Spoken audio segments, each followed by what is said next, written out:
Eu queria compartilhar com a igreja, com os irmãos, o texto de Mateus, capítulo 4, do Evangelho de Mateus, a partir do verso de número 17. O Evangelho segundo escreveu Mateus, o evangelista Mateus, a partir do verso de número 17. Olha o que diz. Daí por diante, passou Jesus a pregar e a dizer: arrependei-vos, porque está próximo o reino dos céus. Caminhando junto ao mar da Galileia, viu dois irmãos, Simão, chamado Pedro, e André, que lançavam as redes ao mar, porque eram pescadores. E disse-lhes: vinde após mim, e eu vos farei pescadores de homens. Então eles deixaram imediatamente as redes e o seguiram. Passando adiante, viu outros dois irmãos, Tiago, filho de Zebedeu, e João, seu irmão, que estavam no barco em companhia de seu pai, consertando as redes, e chamou-os. Então, eles, no mesmo instante, deixando o barco, e seu pai o seguiram. Nós estamos diante de um texto que nos conta a respeito de uma situação que todos nós conhecemos, que todos nós já entendemos, que é o chamado dos discípulos, de Pedro, de João, de André, de Tiago, que estavam ali junto ao lago, não é? Da Galileia, ali conhecido como o Mar da Galileia, mas não é um mar, é um lago. Mateus, é interessante notarmos esse ponto. Mateus, ele coloca Mar da Galileia já em Lucas. Lucas coloca Lago da Galileia. Por quê? O mesmo texto. Isso porque vai muito da visão e da visão de mundo e de conhecimento. Já como Lucas, sendo ele gentil, de família grega, e já ter percorrido e viajado muito, então ele conhecia de fato o que era o mar. Então quando ele olha para o lago, que conhecido para eles, para os judeus ali locais, conhecido como mar, para ele conhece como um lago, porque ele já tinha um conhecimento de fato o que era o mar. Apesar de o lago da Galileia ser um lago muito extenso, que dá aquela visão para quem olha como se fosse realmente um mar, não é? Então, nós temos esse texto aqui que nos conta esse fato do início do ministério de Jesus. Após Jesus ser batizado, Jesus passa a percorrer a região onde ele foi morar, a região da Galileia, a região onde ele residiu, né? Fixou a sua residência ali em Cafarnaum. E ali é onde Jesus, dá uma encostada na porta aí, por gentileza, ou deixa encostado. E ali Jesus, ele inicia o seu ministério ali naquelas cidades ali da Galileia. Um local um tanto quanto até mesmo rejeitado pela sociedade mais elitizada ali para a região de Jerusalém, ao sul, né? Rejeitava ali a sociedade. Eles tinham como gentios, havia uma mistura de gente, e ali era um local apropriado para que Jesus ali iniciasse o seu ministério. E ali, pescando, está quem? Pedro, Tiago, está ali André, está ali também, não é? Os discípulos que estão ali, dos discípulos como Pedro e André, né? E Tiago, né, juntamente com seu irmão, ali João, pescando. Eles já estavam lavando a rede junto com seus pais, com seu pai. E diz o texto que passou Jesus ali. Jesus começou iniciou a mensagem, a sua pregação, dizendo: arrependei-vos, porque é chegado o reino dos céus. Jesus inicia o seu ministério pregando o evangelho e a mensagem do arrependimento. E quando ele se depara ali na beira do lago com os discípulos, e ele diz aos discípulos: olha, vinde após mim, que a partir de hoje, a partir de agora, eu vos farei pescadores de homens. E ali diz a Bíblia que imediatamente Tiago, seu irmão João, Pedro, André largaram tudo para seguir a Jesus. Nós devemos notar também esse ponto aqui, que quando os discípulos abandonam tudo para seguir Jesus, isso não quer dizer que eles largaram assim do nada. Eles já tiveram conhecimento a respeito de Jesus. Eles já tinham ouvido Jesus ministrar. Eles já conheciam em partes o ministério de Jesus. Sabiam que Jesus era um mestre. Então, tanto é que João, Tiago ali eram discípulos de João. Em um momento no Evangelho de João, quando João está vendo Jesus, o João Batista, ele vê Jesus vindo, passando, melhor dizendo, ele aponta para Jesus, e está ali João, está ali alguns discípulos, que eram discípulos de João, e ele diz assim: ó, eis o Cordeiro de Deus, que tira o pecado do mundo. E os discípulos largaram também João e passaram a seguir Jesus, e perguntaram: Senhor, onde tu moras? E ele vem e vê de onde eu moro. E foram com ele, ficaram naquele dia com Jesus. Então, é compreensível que não é algo tão de imediato aqui como nós vemos acontecer. Apesar que o texto diz que eles abandonaram imediatamente ali aquela situação, o seu pai, os seus barcos, para poder seguirem a Jesus. Porque eles já tiveram conhecimento a respeito de Jesus como um mestre que estava ali pregando uma mensagem vinda de Deus. E eles ouvem aquela palavra, quando Jesus diz para eles assim: vinde após mim, que eu vos farei pescadores de homens. Então, eles compreenderam muito bem esse chamado. Essa frase que Jesus, essas palavras que Jesus ele diz a Pedro, a André, a Tiago e a João, é própria do conhecimento deles. Quando Jesus diz para eles assim: ó, vinde a mim, vinde após mim, e eu vos farei pescadores de homens, eles compreenderam com base naquilo que eles eram e com o aspecto do ministério e da missão que Jesus tinha para eles. Quando Jesus diz: olha, vos farei pescadores, eles já eram pescadores. Jesus usa essa expressão pescadores dentro do contexto de conhecimento técnico que eles tinham a respeito da pescaria. E eles entendem, quando Jesus diz assim, pescadores de homens, eles entendem que ali está algo muito maior, muito além do que uma questão profissional, do que uma questão de uma carreira profissional, mas algo que vai além da expectativa humana, uma missão que vai além daquilo que eles têm por técnica de pescaria. E eles passam a seguir Jesus.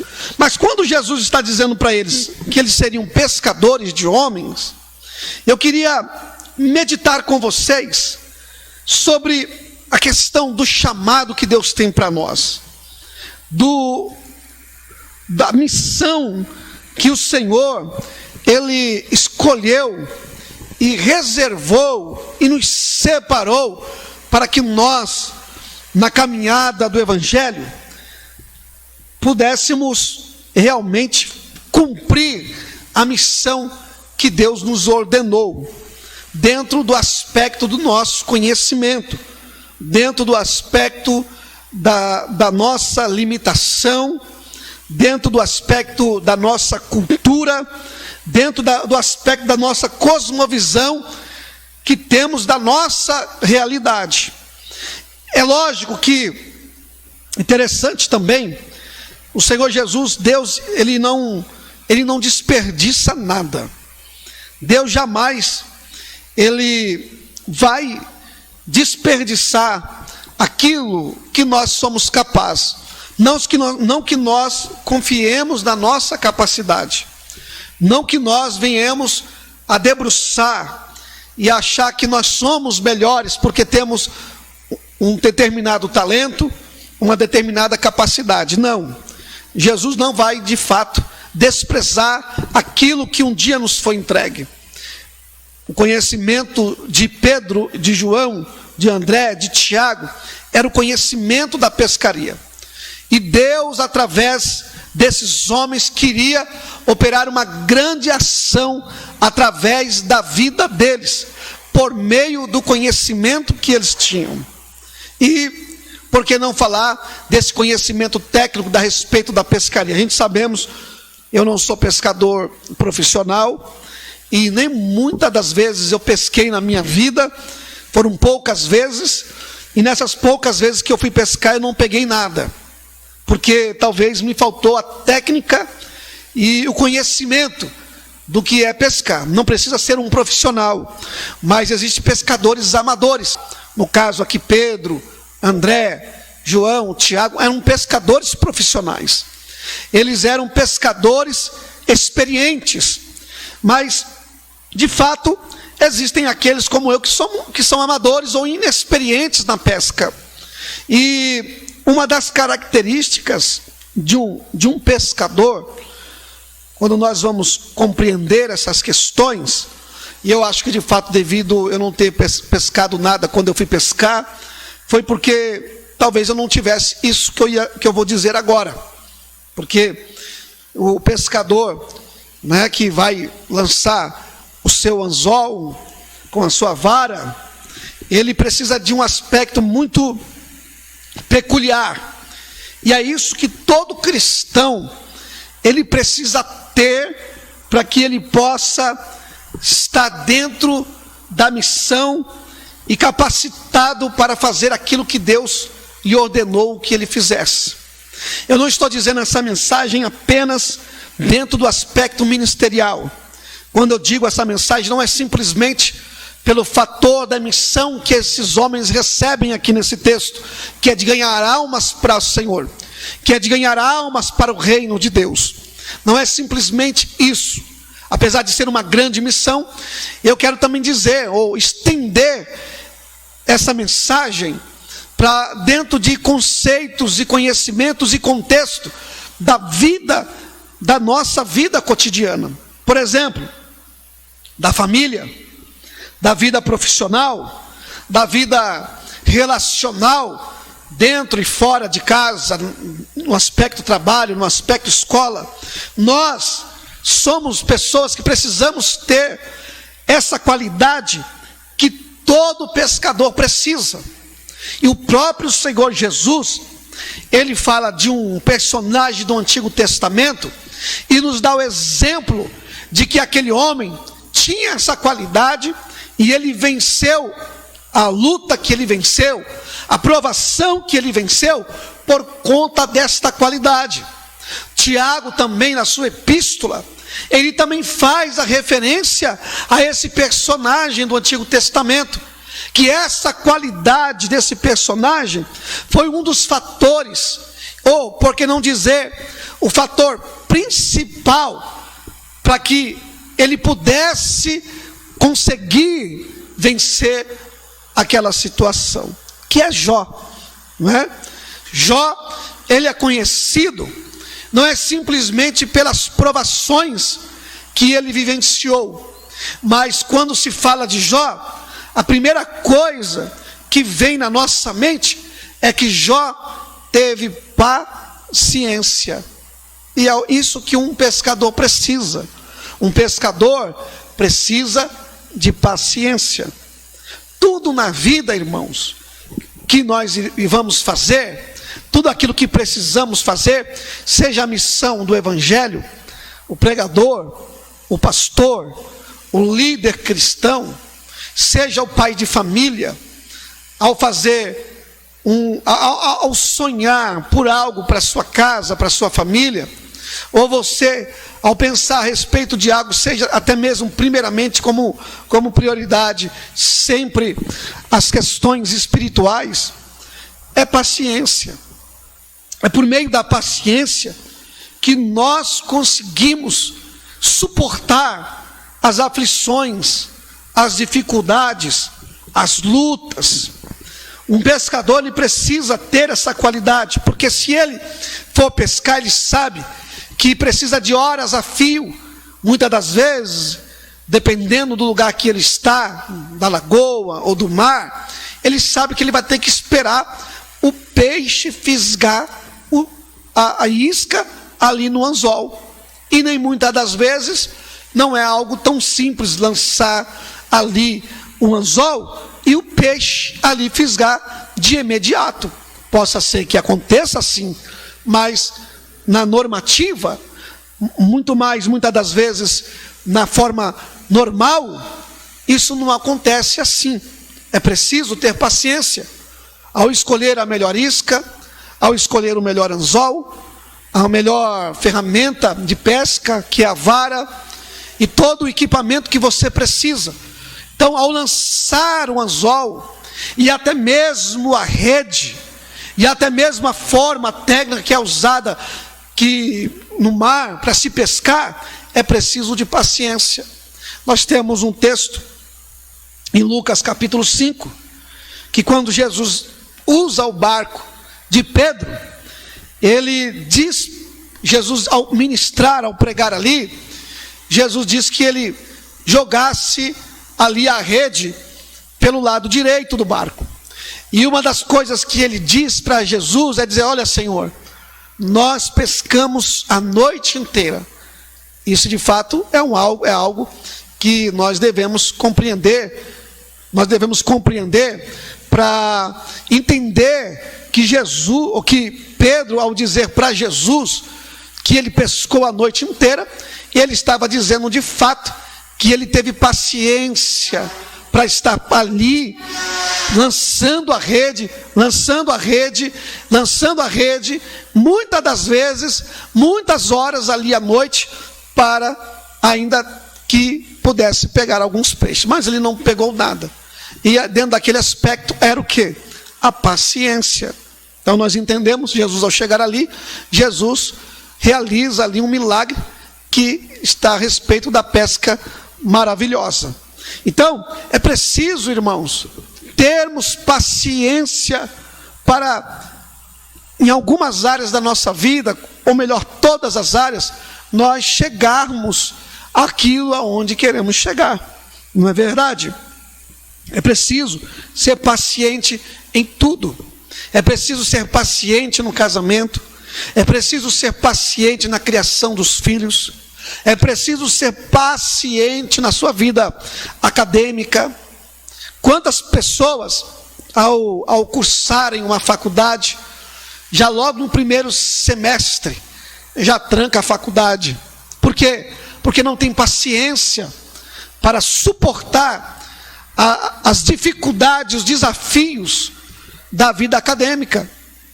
Quantas pessoas desistem do seu casamento diante de determinadas situações? Por quê? Porque não tem paciência. Quantas pessoas, porque quando queremos chegar em algo, daquilo que nos é dado como missão, porque são os desafios da vida, é preciso ter paciência. Às vezes não é a força física, não é muitas das vezes, ainda que haja esforço mental, mas nem sempre, apesar que a paciência é acreditar, e esse acreditar é você ter fé de que Deus irá realizar. Mas como que Deus vai realizar? Se de fato eu cruzar os braços, se de fato eu não acreditar no poder de Deus, se de fato eu não acreditar que Deus pode fazer aquilo que eu sonho, aquilo que eu tenho como meta da minha vida, se eu de fato não lutar por aquilo e ser paciente nas dificuldades. A Bíblia diz que nós devemos ser pacientes nas tribulações. Talvez você esteja vivendo uma tribulação na sua vida, passando por alguma dificuldade, por algum problema, e devemos ser pacientes, porque tudo faz parte de um propósito maior na nossa vida. Tudo faz parte. O outro aspecto que um pescador precisa para que ele consiga cumprir a sua missão, que um pai de família, um pastor, um líder, aquele que almeja fazer a obra de Deus, que foi chamado por Deus, o que ele precisa? É de perseverança. Às vezes nós temos paciência, mas não temos perseverança. Às vezes a nossa paciência, ela é passiva, ela não é ativa, porque a perseverança é a paciência acompanhada de ação. É alguém que tenta uma vez, e na primeira vez, o que tem paciência e perseverança. Ele tenta, não deu certo. Ele tem paciência, mas ele persevera. Ele continua. Ele lançou a rede, não teve peixe. Ele lançou o anzol, não teve peixe. Ele puxou e ele viu que não pegou nada, mas ele persiste, ainda que seja a noite inteira, ainda que seja o dia inteiro, ele persiste. Perseverança é isso. E um dos aspectos que nos acompanha na nossa caminhada espiritual, irmãos, na nossa vida de fé cristã, até chegarmos ao final dessa caminhada, que é o céu, que é o retorno de Jesus. Jesus disse assim, que aquele que perseverar até o fim será salvo.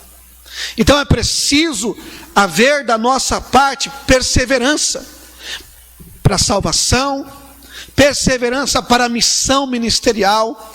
Quantas pessoas iniciam a carreira ministerial, iniciam a jornada ministerial, mas no primeiro problema, na primeira provação, no primeiro desafio, na primeira dificuldade, a pessoa desiste da obra, desiste do ministério. Por quê? Porque é pessoa que não tem paciência e não tem perseverança. Tem que perseverar. O casamento está ruim, tem que perseverar. Talvez o marido vai e reclama da esposa, reclamou porque a comida estava sem sal, continue perseverando, não é? A mulher reclamou do marido porque o marido pisou com o pé no chão depois que ela passou o pano ali o dia inteiro. Tem que ter paciência e tem que ter perseverança, não é? Deus vai mudar o coração.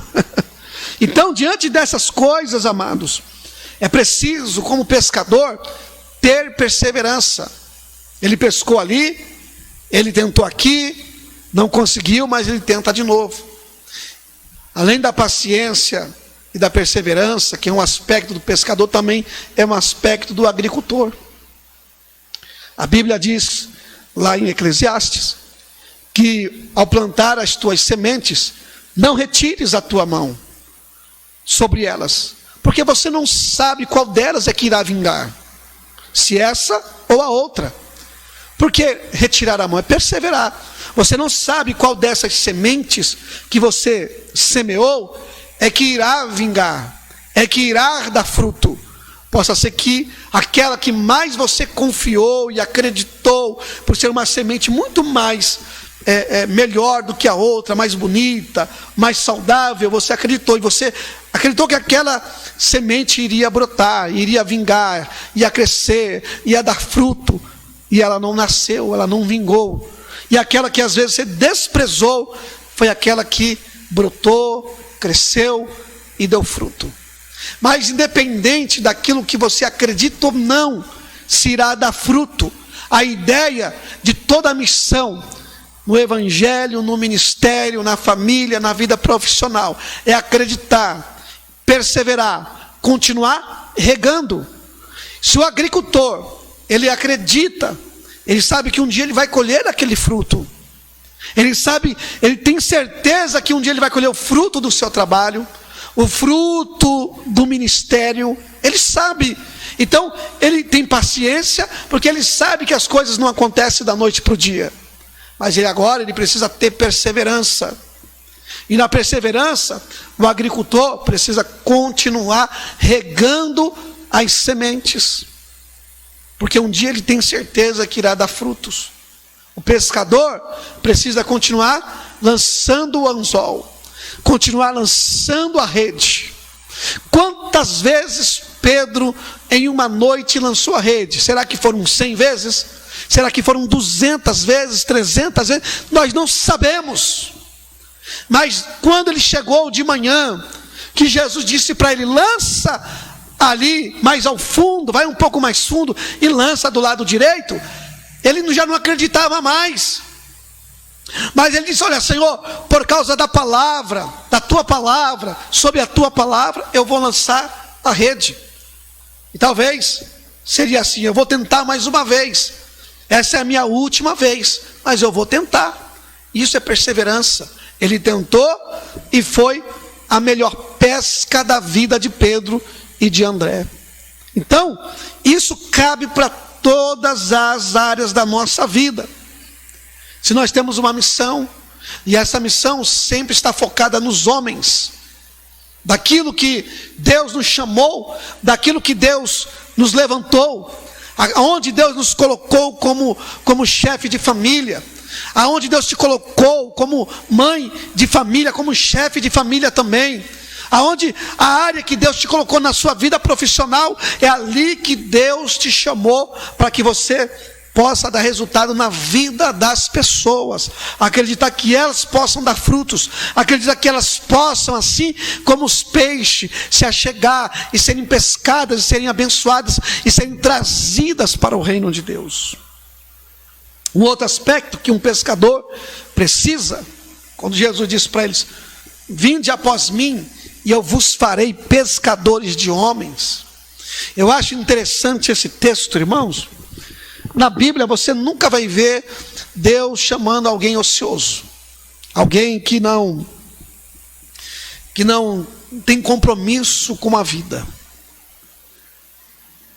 A igreja, por mais que ela tenha o seu aspecto social, a igreja, ela não abre a oportunidade e as portas no sentido social para a gente preguiçosa e, com perdão da palavra, nosso vocabulário um pouco chulo, comum, pessoas vagabundas, que não gostam de trabalhar, que não gostam de lançar a mão do arado.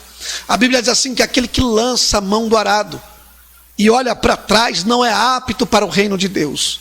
O arado é um instrumento de plantar, ou de arar a terra para a plantação. É um instrumento muito difícil de se utilizar. Há bois, hoje há máquinas que fazem esse arado, mas na época de Jesus, e até um pouco tempo antes da tecnologia, da revolução industrial, não tínhamos essas coisas, tudo era na mão, era manual. Quão difícil era. Então, aquela pessoa que lançou a mão do arado e olhou para trás, não é apta para o reino de Deus. Então, Deus nos chama pessoas ociosas, que não querem compromisso, que não querem labutar, trabalhar pela obra, que não quer perseverar no reino de Deus. É preciso perseverar, é preciso ter paciência, perseverança e também coragem. Esse é o outro aspecto. Por quê? A necessidade de coragem, irmãos, dizia um pescador, quando ele disse para uma história, um mito, ele dizia para os deuses, um pescador grego, ele dizia assim: Senhor, eu preciso enfrentar as fúrias dos mares, correr riscos do mar tão grande, e tão rebelde. Então ele pedia amparo dos deuses nesse mito, né? E todo homem, toda pessoa precisa ter coragem. Então ele dizia assim: o meu navio, o meu barco é tão pequeno diante desse tão grande mar. Então, quando você se lança à missão, ou como um pescador aqui se lança ao mar, o que vai adiantar ele dizer assim: olha, eu preciso de um navio maior, né? Nós temos a história aí na nossa história, ainda já no século XX, o navio Titanic, que afundou, sendo ele na época o maior navio do mundo. Quantos navios gigantescos e até de navios de pescas afundaram? E quantos barquinhos andam e perambulam pelo mar e não afundam, ou afundam. Então, diante de tão grande mar, o navio maior não é melhor do que o navio pequeno. Assim, em aspectos, em relação às tempestades e às situações. É lógico que o navio hoje maior, ele tem sistemas que talvez barcos pequenos não tenham. Mas se uma fúria forte tomar aquele navio tão grande, possa ser que ele tombe, possa ser que ele afunde. Então, diante do aspecto, o mar, ele sempre é perigoso, tanto para o barco grande como para o barco pequeno. Ele é sempre perigoso. Já vi um navio, já vi vídeos de navios enfrentando fúrias de tempestades. Os navios parecem que irão, né, virar. Vão lá em cima e desce e parece que não vai dar certo. E muitas das vezes dão, não é verdade? Então, é preciso que ter coragem. A gente conhece a história da Bíblia quando Deus escolhe para uma missão tão desafiadora, que foi Gideão.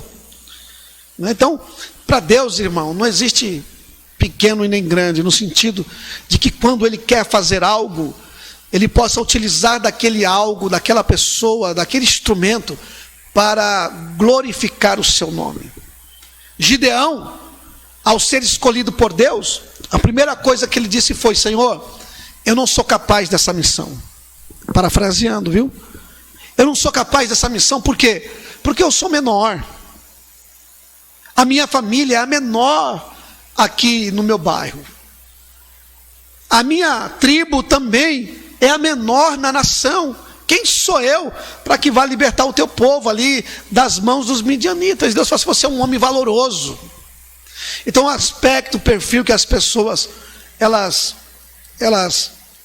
dizem para nós, o que elas nos classificam, não importa para Deus. O que importa para Deus é como Deus nos classifica. O caso de Davi, que derrubou um gigante, sendo Davi menor, e o gigante com muitas armas e escudos foi derrubado apenas com uma pequena pedra. Então, para Deus não é a questão se é pequeno. Às vezes nós damos desculpas da nossa incapacidade ou da nossa falta de coragem, dizendo: eu sou pequenininho demais. Eu não consigo, eu não tenho dinheiro. A minha vida é tão pequenininha. Tudo bem, nós reconhecemos sim as nossas limitações. Reconhecemos que em muitas áreas nós não somos capazes de fazer algo. Mas quando Deus diz assim: eu te escolhi, vai e livra o meu povo, vai e derruba o gigante, vai e faz isso que eu estou mandando você fazer. As questões, os recursos, a capacidade, a formação, é Deus quem vai fazer. É Deus quem irá operar através da nossa vida. É Ele quem vai nos usar para derrubar os gigantes, as grandes muralhas que se colocam à nossa frente. Então, é preciso ter coragem. O que Deus requer de nós é coragem. Ser forte e ser corajoso. Tem de bom ânimo. Essa é a palavra que Deus Ele dirige para nós. Seja forte, seja corajoso. Quando Deus escolheu Gideão, e que Deus manda ele ali escolher homens, ele chama 32 mil, ele chama os homens, vem 32 mil, e Deus diz assim para ele: olha, Gideão, é muita pessoa contigo. Você vai gritar para eles aí, vai levar eles, vai gritar para eles, vai perguntar para eles: quem for corajoso, permaneça. Quem não for, pode ir embora. E quando ele fez isso, ali, acho que foram 22 mil homens, foram embora, irmãos. Porque não tinham coragem, não acreditavam na missão, não acreditavam no chamado, não acreditavam no ministério, não acreditavam na obra que Deus iria fazer, então foram embora. Mas Gideão acreditava, sobrou 10 mil, que mais ou menos acreditavam. E Deus falou: ainda muita pessoa com você, vai lá e prova eles lá no rio. Provou eles no rio. 9.700 homens não eram capazes para lutar junto com Gideão, sobrou 300, um grupo muito pequeno diante do exército dos midianitas. Então, não é o que nós somos, o que somos capazes, mas o que Deus é capaz de fazer através da nossa incapacidade. Mas o que é preciso é ter ousadia, o que é preciso é ter coragem, é ser determinado, irmão. Quantos homens hoje são muito frouxos, desculpe a expressão. Quantas pessoas são frouxas, irmãos? São frouxos, não tem coragem, não tem decisão, não tem firmeza na palavra, não tem atitude. Quantos? Hoje os homens são Nutella, infelizmente. Uma boa parte dos homens é Nutella, irmão. Não tem voz. Desculpa falar, mas a mulher manda no camarada, irmão. Só Jesus. Não tem firmeza na palavra, não tem autoridade, não tem liderança na sua casa, porque a mulher é que manda. Desculpa, irmãos. Eu sei que tem homem grosso, homem ignorante, homem safado, pilantra, que não honra sua esposa. Quando um homem assume a liderança, assume sua postura, logicamente ele vai ter princípios e ele jamais irá falhar com a sua casa e com a sua família. É preciso ter coragem. É preciso ter coragem, ter atitude. Quando Davi estava para morrer, Davi disse para Salomão: Salomão, você vai assumir o reino aí, mas seja homem. Quer dizer, seja corajoso, tenha atitude, tenha liderança, tenha firmeza. Deus não chama fracos e covardes, tímidos. Deus chama pessoas corajosas. Amém? Eu vou terminar. Todos nós, como líderes, como pessoas de Deus, chamados por Deus, para assumir, chefiar família, para chefiar empresas, para chefiar aquilo que Deus nos direciona, para liderar comunidades, para liderar trabalhos e projetos. Tem que ter estratégia de trabalho. Não é apenas coragem, tem que ter estratégia. Davi era corajoso, mas ele não saiu a esmo pegando qualquer tipo de pedra. Ele foi lá no ribeiro, ele foi lá no riacho, ele escolheu 5 pedras. Ele não saiu pegando qualquer pedra. Tem que ter estratégia, tem que pensar. Eu vejo tantas pessoas na vida que querem fazer tantas coisas, mas não pensam primeiro antes de fazer. Não se preparam primeiro antes de fazer. Ministério tem que haver preparo. Ser pai de família tem que ser preparado para isso, tem que se preparar. Para assumir um relacionamento, tem que estar preparado, querido. As coisas não é assim de qualquer maneira. Cristão não faz as coisas de qualquer maneira. Cristão tem que ter compromisso.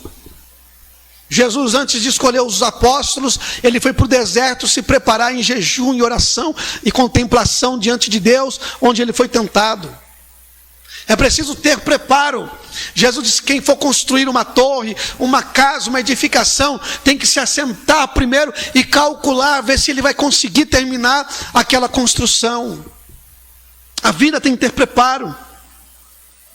Nós temos que saber o momento certo, o momento exato. Um pescador não sai pescando a esmo.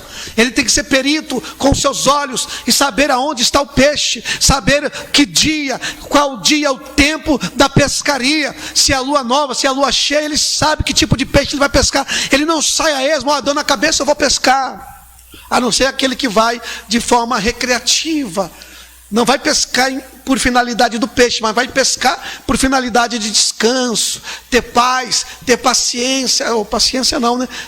Adquirir paciência nesses momentos.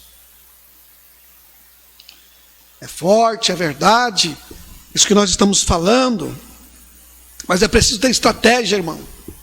É preciso ter preparo para a vida. Eu disse aqui que existem homens frouxos que não têm capacidade nem liderança. Há homens também, por mais que tenham coragem e liderança, mas não tem capacidade de pensar corretamente a respeito de tomadas de decisões. Tem coragem, tem perseverança, pessoa destemida, mas não pensa antes de falar. Age antes de pensar. Faz o que dá na cabeça. Faz de qualquer jeito. Faz quando quer. Que tipo de pessoa é você como cristão? Deus não aceita as coisas de qualquer maneira. Deus não aceita cristão de qualquer jeito, irmãos. É preciso ter preparo. Temos que estar pronto.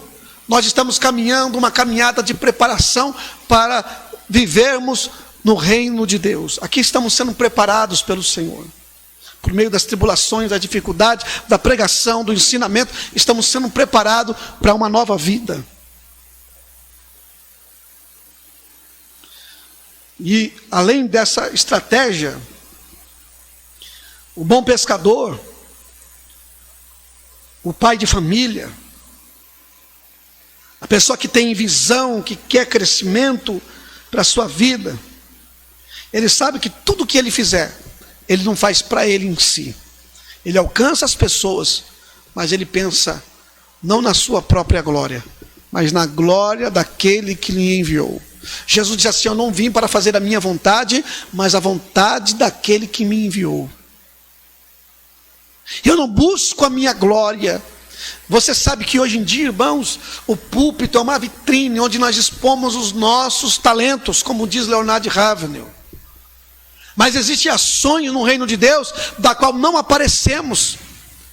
E se aparecemos, a glória não é nossa, a glória pertence a Ele, o louvor pertence a Ele, a honra pertence a Ele, porque nós estamos fazendo é para Ele. Então por isso que quando o pescador está pescando, a primeira coisa que ele tem que se preocupar é não se projetar a si mesmo, porque ele sabe que a sua sombra vai atrapalhar, vai espantar os peixes. Ele precisa se manter-se oculto, no sentido de que ele tem que projetar é a glória de Deus. É a honra. Por que o peixe é atraído, irmãos? À noite, quando você lança uma lanterna, os peixes vêm por causa da clareza. Não é o nosso brilho, não é a nossa glória, mas é a glória de Deus que tem a atrair. E quando Jesus chega, quando nós apresentamos Jesus, é nós que temos que sumir, é nós que temos que sair de cena, para que Jesus apareça, para que Jesus seja engrandecido, para que o nome do Senhor seja glorificado. Esse é o objetivo, quando Jesus diz assim: olha, vinde que eu vos farei pescadores de homens. Esses homens imediatamente abandonaram tudo para seguir Jesus, para andar com Jesus. E Jesus começou a percorrer a Galileia, pregando e ensinando o evangelho do reino, curando todas as doenças, entrando nas sinagogas, pregando o evangelho, doenças e enfermidades. Pessoas vinham das Sírias, de todas as partes, para ouvir Jesus, para ver Jesus, para falar com Jesus, para ser curado por Jesus, para ser ensinados por Jesus. Porque a Ele pertence o louvor, a Ele pertence a glória, somente a Ele a glória, só lhe dei glória, como diz, né, ali os 5 pilares do calvinismo. A glória é somente para Ele. Nós vivemos para o Senhor. Então é preciso, amados, nós vivemos a vida com Deus do jeito que o Senhor nos apresenta e nos diz que devemos fazer, porque nós temos que procurar agradá-lo, louvar a Deus e agradá-lo. Amém? Que Deus abençoe a sua vida. Eu quero deixar essa